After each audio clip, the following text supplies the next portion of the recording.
देख रहे हैं नेक्स्ट 9 न्यूज। मैं हूं रोहित वर्मा। आजादी के बाद भारत की खेती में बड़ा बदलाव हो गया है। सरकार 3 कृषि विधेयकों को कृषि सुधार में अहम कदम बताती है, तो किसान संगठन और विपक्ष इस बिल के खिलाफ है।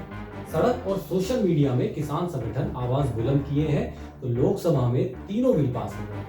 बिल पास होने के विरोध में एनडीए सरकार की सहयोगी पार्टी अकाली दल की नेता और केंद्रीय खाद्य संस्करण मंत्री हरसिमरत कौर बादल ने अपने पद से इस्तीफा दे दिया।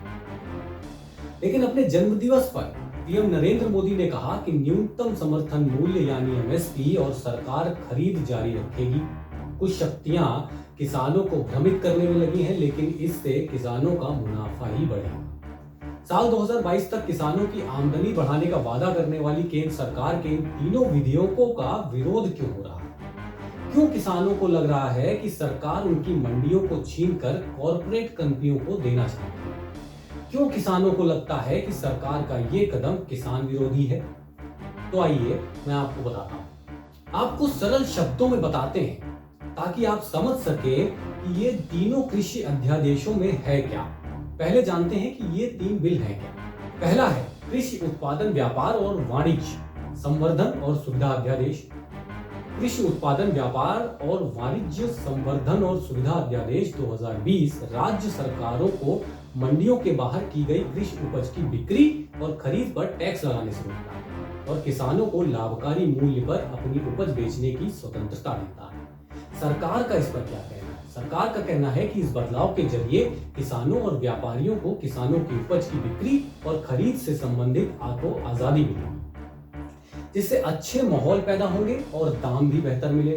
सरकार का कहना है कि इस अध्यादेश से किसान अपनी उपज देश में कहीं भी किसी भी व्यक्ति या संस्था को बेच सकते हैं। इस अध्यादेश में कृषि उपज विपणन समितियां यानी एपीएमसी के बाहर भी कृषि उत्पादन बेचने और खरीदने की व्यवस्था तैयार करना है। इसके जरिए सरकार एक देश एक बाजार की बात कर रही है। दूसरा क्या है? दूसरा अध्यादेश क्या है? आवश्यक वस्तु अधिनियम 1955 में संशोधन।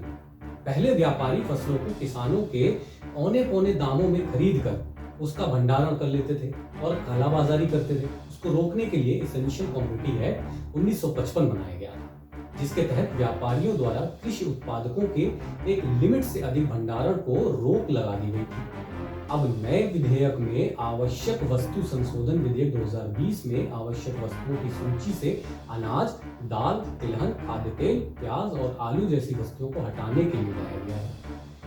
इन वस्तुओं पर राष्ट्रीय आपदा या अकाल जैसी विशेष परिस्थितियों के अलावा स्टॉक की सीमा नहीं रहेगी। इस पर सरकार का मानना है कि अब देश में कृषि उत्पादकों को लक्ष्य से कहीं ज्यादा उत्पादित किया जा रहा है। किसानों को कोल्ड स्टोरेज, गोदामों, खाद्य प्रसंस्करण और निवेश की कमी के कारण बेहतर मूल्य नहीं मिल पाता है। तीसरा बिल क्या है? तीसरा बिल है मूल्य आश्वासन पर किसान संरक्षण एवं सशक्तिकरण समझौता और किसान सेवा अध्यादेश।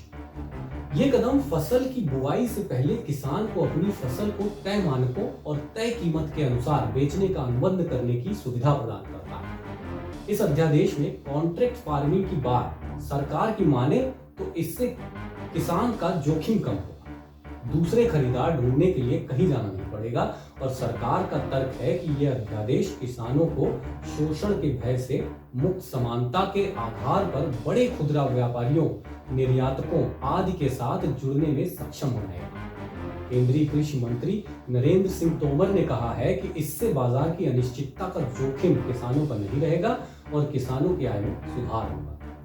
सरकार का यह भी कहना है कि इस अध्यादेश से किसानों की उपज दुनिया भर के बाजारों तक पहुंचेगी। इस क्षेत्र में निजी निवेश बढ़ेगा। अगर आपको यह वीडियो पसंद आई है तो हमें कमेंट कर जरूर बताएं। कोई अगर आपका सवाल है तो भी हमसे कमेंट में आप पूछ सकते हैं। नमस्कार।